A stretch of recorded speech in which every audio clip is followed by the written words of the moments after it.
Titirhan nila yan.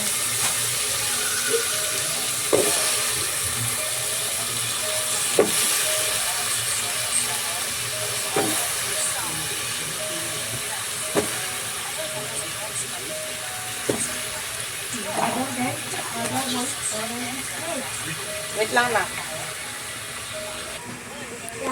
Yeah, so yun guys.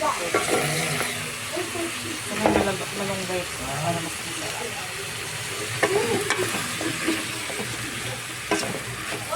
Yummy. May malunggay siya. Sinama ko na para lupong-luto na yung dahon. And ito yung gagamitin natin. Fresh mama gata. Unang piga. So, wala ka nang kaproblema dito, di ba? Ang nakalagay dito, mag-isa lang daw ng tapos isunod ng gulay, then haluin, takpanayin ko muna, and ihalo ang 1 pack. So, papakuluin muna natin to. Kaya na, so, kumukulo na siya. Yay! Lalagyan na natin yung, lalagyan ko ng konting pampalasa. So, lalagyan na natin siya ng, lalagyan natin yung gata.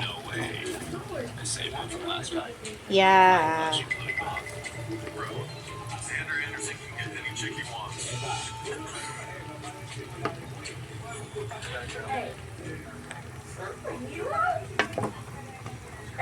So, ayan na siya.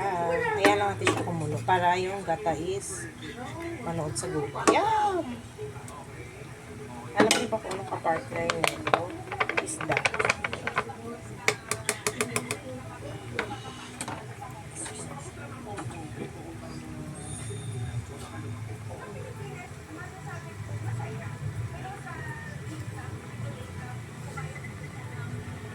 So, ilagay natin yung sili. Kunting kulo na lang yan. And, kakain na kami. Pero, piprito muna natin yung fish. Super sarap. Nakakatakot.